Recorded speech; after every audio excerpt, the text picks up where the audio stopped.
السلام علیکم ورحمۃ اللہ وبرکاتہ۔ إن الله وملائكته يصلون على النبي يا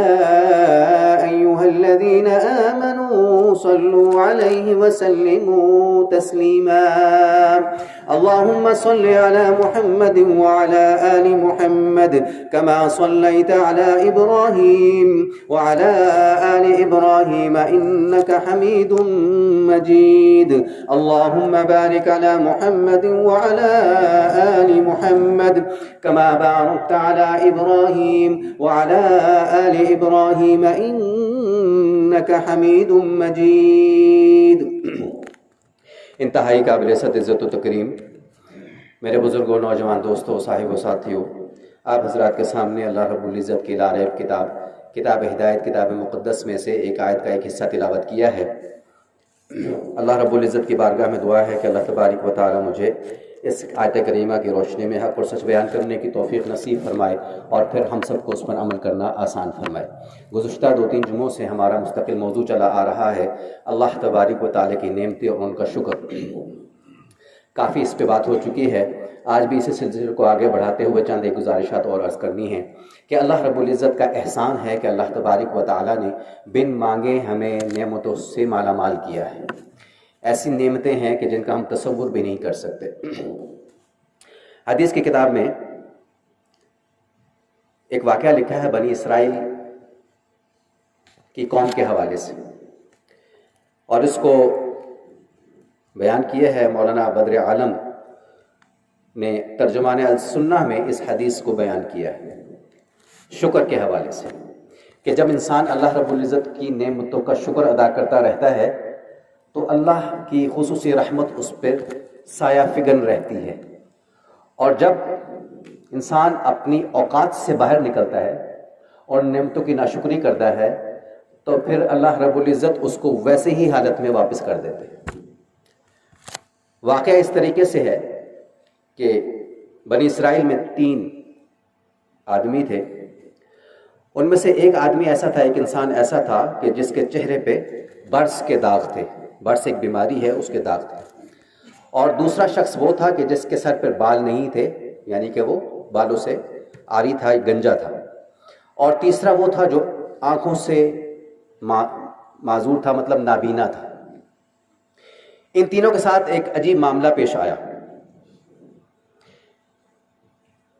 ان میں سے جو آدمی جس کے چہرے پر برس کے داغ تھے اور اس کی شکل بھی اچھی نہ تھی تو لوگ اسے دیکھنا بھی پسند نہیں کرتے تھے۔ کسی بھی جگہ وہ گیدرنگ میں جاتا تھا، بیٹھا ہوتا تھا تو وہ اپنے آپ کو ایک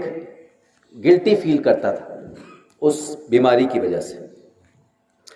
اس کا کاروباری زندگی متاثر تھا اس کی وجہ سے۔ تو اس کے پاس ایک آدمی آیا اور آ کر اس آدمی نے کہا کہ بتاؤ کہ تمہاری کوئی پریشانی ہے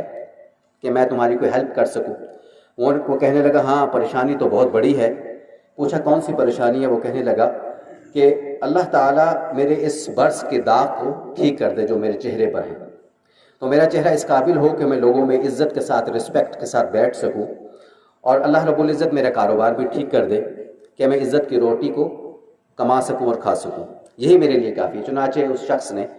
جو آیا تھا اس نے دعا کی، اللہ تبارک و تعالیٰ نے اس کی دعا کی برکت سے اس بندے کی برس کی بیماری کو شفا سے بدل دیا، یہ ٹھیک ہو گیا، اور اس کو ایک اونٹنی عطا کی۔ اونٹنی کی نسل بڑھی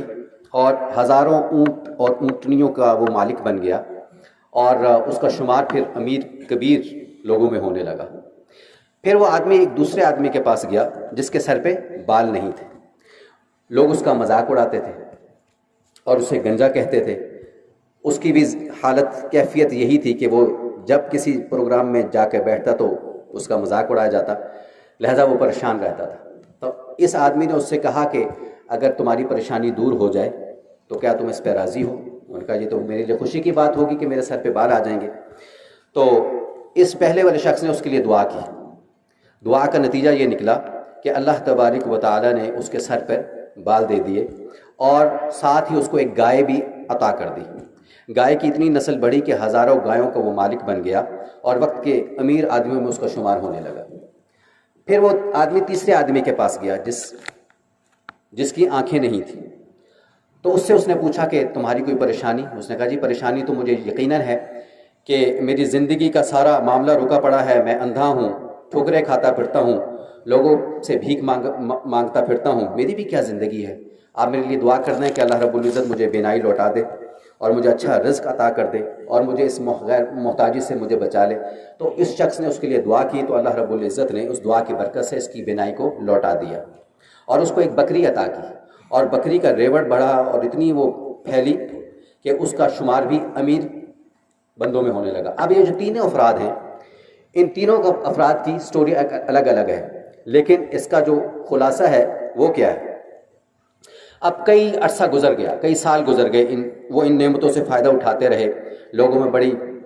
مشہوری بھی ہو گئی کہ فلانا صاحب تو بڑے پیسے والے ہیں، بڑے ٹھاٹھ والے ہیں، بڑا یہ کرتے ہیں، بڑا وہ کرتے ہیں۔ تو وقت گزرتا رہا اور غفلت بھی بڑھتی رہی،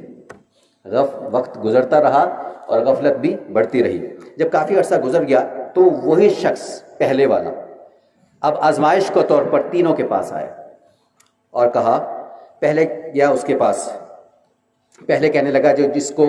برس کی بیماری ہوئی تھی نا وہ ٹھیک ہوا تھا، اس کے پاس گیا، کہنے لگا کہ میں محتاج ہوں، غریب ہوں، آپ کے پاس آیا ہوں، ایک وقت تھا کہ آپ کے پاس کچھ بھی نہیں تھا، اللہ تعالیٰ نے آپ کو سب کچھ دیا ہے، آپ مجھے اسی اللہ کے نام پہ کچھ دے دیں جس اللہ نے آپ کو یہ ساری نعمتیں دی ہیں۔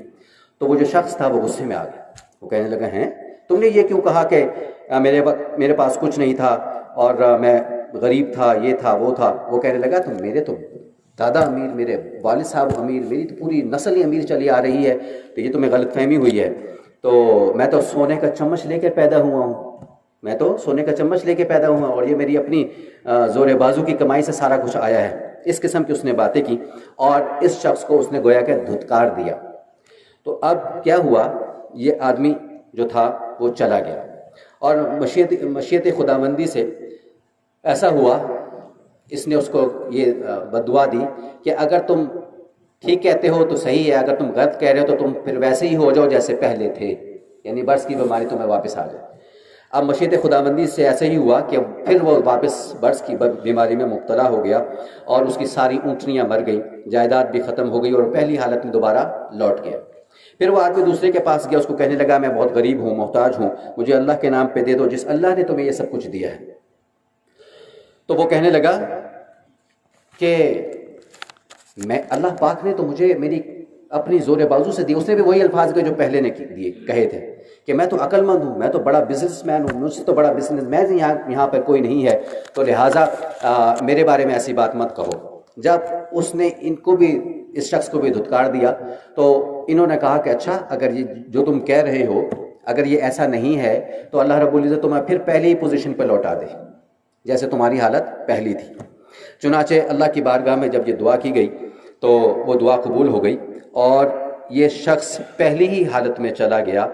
اور سر سے بال بھی اتر گئے اور اس کو جو گائے کی نعمت ملی تھی وہ بھی گائے سب مر گئی، جائیداد نقصان میں چلی گئی اور ہر طرف سے پریشانی ہی پریشانی کا سامنا ہو گیا۔ یہ بھی پہلی سی کنڈیشن میں چلا گیا۔ اب تیسرے آدمی کے پاس وہ گیا اور کہنے لگا کہ میں محتاج ہوں، غریب ہوں، اللہ کے نام پہ مجھے کچھ دے دو، حالانکہ تمہارے پاس کچھ بھی نہیں تھا، یہ اللہ نے تم پہ احسان کیا، سب کچھ دیا ہے۔ جب اس نے یہ بات سنی تیسرے والے نے جس کی آنکھیں نہیں تھیں تو اس پہ عجیب سی کیفیت طاری ہو گئی، اس کے آنکھوں سے آنسو جاری ہو گئے اور وہ کہنے لگا بھائی تم بالکل ٹھیک کہتے ہو، میں تو واقعی اندھا تھا، میں تو لوگوں کے سامنے ہاتھ پھیلایا کرتا تھا، میں در بدر کی ٹھوکریں کھایا کرتا تھا، میری دنیا ویران تھی، میں بھیک مانگا کرتا تھا، کشکول پکڑ کے میں در در پہ جایا کرتا تھا کہ ایک دفعہ خدا کا کوئی بندہ آیا، اس نے مجھے دعا دے دی، اس دعا کی برکت سے اللہ پاک نے مجھ پر رحم فرمایا اور مجھے بینائی عطا کر دی اور بکریاں دے دی جس سے ریوڑ بڑھ گئے۔ آج جہاں تک تمہاری نگاہ ہے یہ تمہیں جو کچھ بھی نظر آ رہا ہے ریوڑ وغیرہ، اس میں سے جو چیز تمہیں پسند ہے تم لے سکتے ہو۔ اس نے اپنی اوقات کو نہیں بھولا۔ اپنی چادر سے پاؤں کو باہر نہیں نکالا، اس کے اندر رہا اور اللہ کا شکر ادا کیا، تو اس کی برکت سے کیا ہوا کہ کہنے لگا یہ میرے مولا ہی کا تو کرم ہے، یہ میرے رب کا ہی تو کرم ہے کہ جس نے مجھ پہ اتنے احسانات کیے کہ میری کوئی وقت نہیں تھی، کوئی حیثیت نہیں تھی، تو یہ تمہارے سامنے سب چیزیں ہیں، جو چیز تم چاہتے ہو لے سکتے ہو، میرا مال بھی تمہارے سامنے ہے، جو جتنا چاہو تم لے سکتے ہو، تمہیں خوب اجازت ہے۔ تو اب یہ جو اجنبی شخص تھا اس نے کہا تمہیں مبارک ہو، میں تو اللہ کا فرشتہ ہوں، میں تو اللہ کا فرشتہ ہوں، میں تمہارے لیے آزمائش کے طور پر آیا تھا کہ تمہیں اللہ تبارک و تعالیٰ نے جو نعمتیں دی تھیں تمہارا اس پہ کیا رد عمل ہوتا ہے، تمہارا اس پہ کیا ایکشن ہوتا ہے، کیا تم اپنی اوقات تو نہیں بھول گئے؟ اللہ اکبر۔ یہ میسج، یہ واقعہ ہمیں بھی ایک میسج دیتا ہے۔ وہ میسج یہ دیتا ہے کہ جب اللہ تبارک و تعالیٰ ہمیں نعمتیں دیں تو ہم اپنی اوقات کو نہ بھولیں،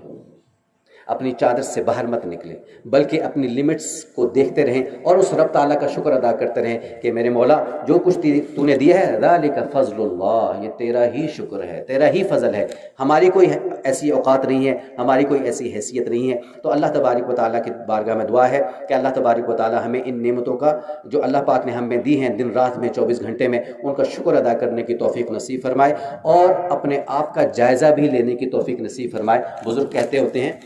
کہ روزانہ وقت نکال کر اپنا محاسبہ کرتے رہا کرو، اپنا محاسبہ کرتے رہا کرو، اپنے آپ کو ٹٹولتے رہا کرو، اپنے ایمان کو ٹٹولتے رہا کرو کہ تم کس پوزیشن پہ کھڑے ہو۔ اللہ تعالیٰ سے دعا ہے کہ اللہ تعالیٰ ہمیں اس کی فکر عطا فرمائے۔ وآخر دعوانا الحمد